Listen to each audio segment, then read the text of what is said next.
konnichiwa. Watashi wa Tio desu. 今医療の課題を作ります。このテーマは失敗から立ち直るまでのストーリーテリングです。atau storytelling tentang gagal sampai bangkit lagi.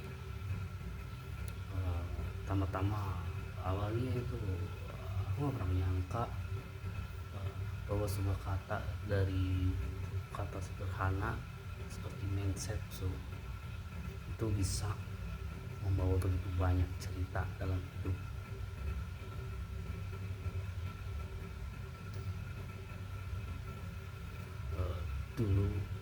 Dulu aku menganggapnya itu hanya sebagai tahap biasa tes wawancara yang harus dilewati.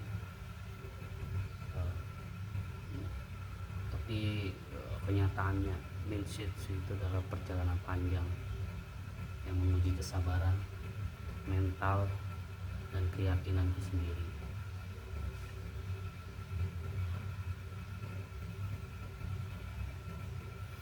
Pertama kali aku ditawarin mensetsu itu setelah 4 bulan belajar Nihongo di asrama di LPK Haritama.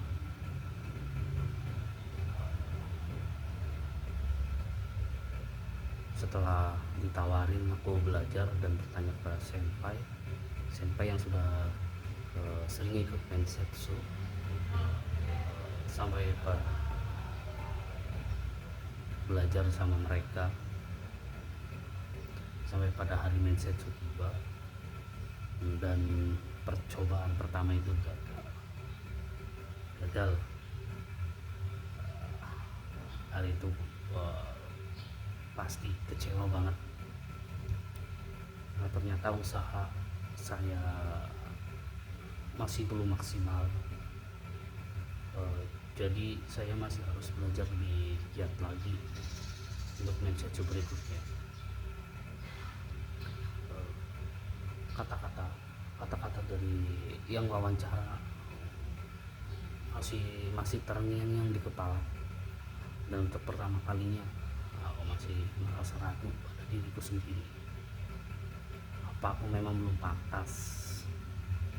Pikirku sendiri seperti itu. Aku kabari istri lewat telepon kalau aku gagal mensetsu tadi, tapi dia selalu mensupport aku, menyemangatiku. Dia tidak banyak bicara, hanya berkata pelan, nggak apa-apa, kamu coba lagi nanti ya. Seperti itu. Kalimat sederhana itu jadi penopang pertama yang membuatku tidak jatuh lebih dalam.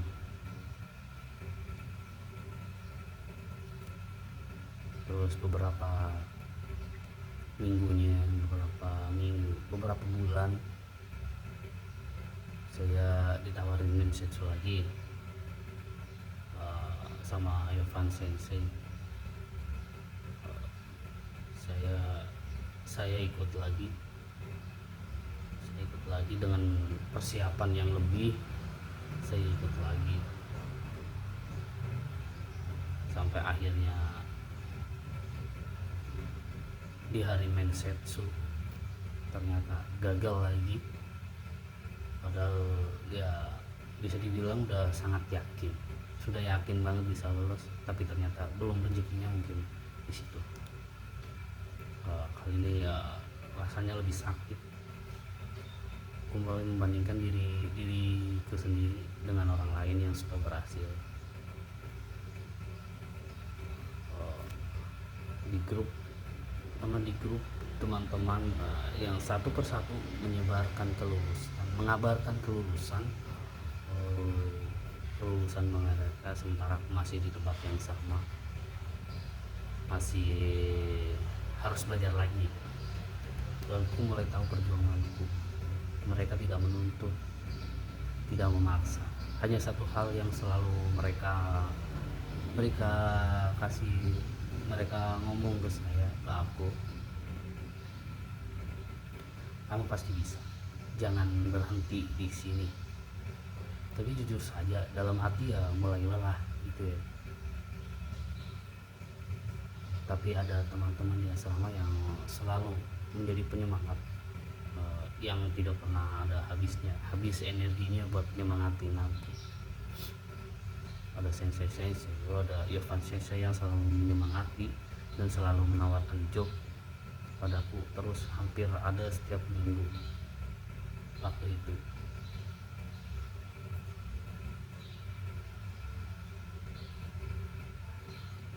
Setiap kali aku gagal, Irfan sensei selalu bilang, ntar ada job lagi buat kamu, tenang aja ya. Itu terasa seperti kata penghibur saja.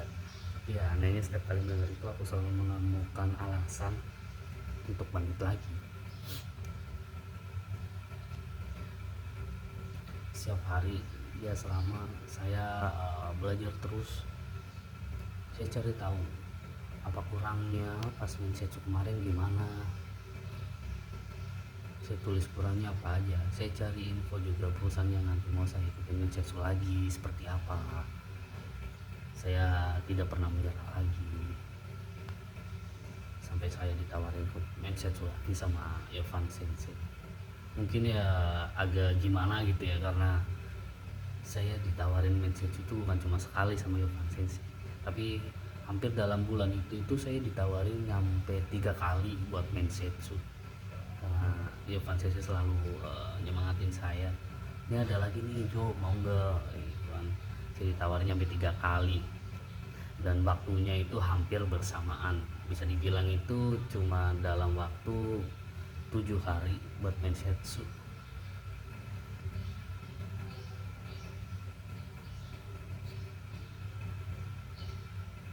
Sampai akhirnya pada waktu siang hari lagi nyari-nyari info buat Mensetsu yang mau diikutin berikutnya, Irfan sensei nelpon, mau ikut Mensetsu lagi nggak?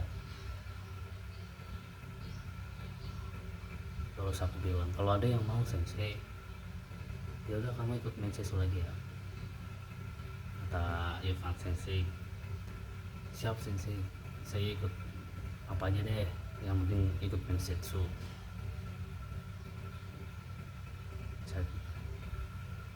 Ya udah, siapin ya semuanya, besok pagi jam 8 Mensetsu. Wah, waktu itu kaget banget, mendadak banget ya, mendadak banget buat Mensetsu. Terus saya bilang, sensei beneran besok pagi? Ya besok pagi langsung Mensetsu.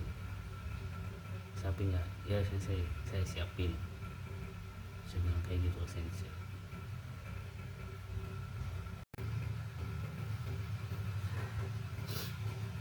Yoku朝はなんか違って感じた。もう失敗することが怖いと思わない。何を直せるか、直せるかについて考えた。もっと一生懸命練習して話し方を直して、メンタルを強くして、そして一番大切なことは自分を信じるようになった。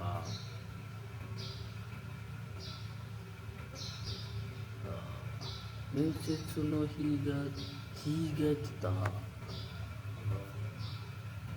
正直に言うと手はまだ震えていた。でも今度はその緊張から逃げなかった。ちゃんと向き合った。妻、家族、友達、そしてヨファン先生のことを思い出した。部屋の中で私は質問にゆっくりと落ち着いて答えた。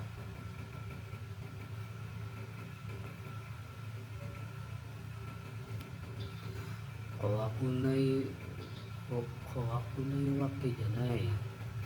でも何度もその気持ちと戦ってきたから、すべてが終わって後、私は大きく息を吸った。その朝、合格の発表があった。朝8時半ごろ、私はもう一度会議中に呼ばれた。そしておめでとうと言われたいとき、部屋の雰囲気が変わった。何度もその言葉を聞いて信じられなかった。すべての努力、すべての失敗、すべての涙がやった報われると思った。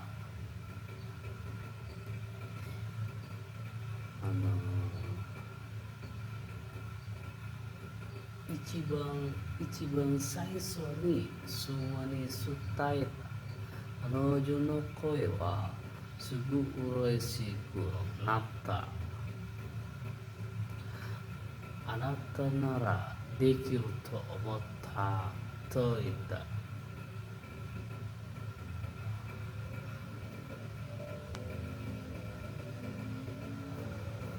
家族も嬉しそうだった。友達も自分のことみたいに喜んだ。成功は約束ことじゃない。どんな時でも諦めないで前に進むことが大切だと分かった。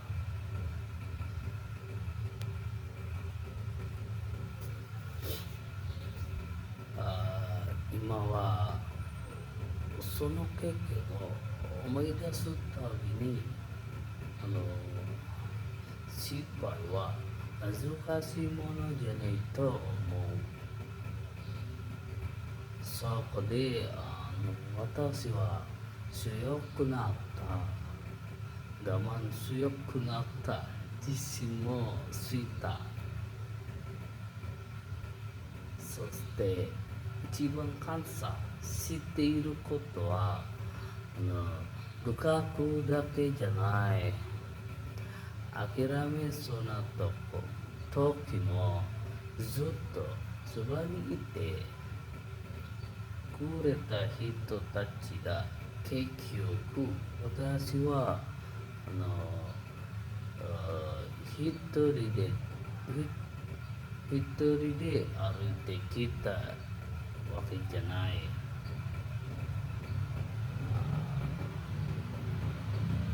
はい。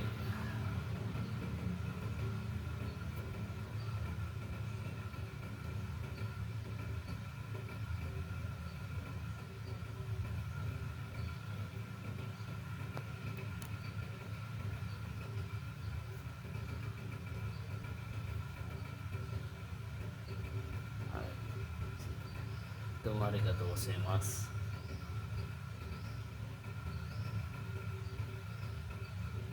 じゃあまたね。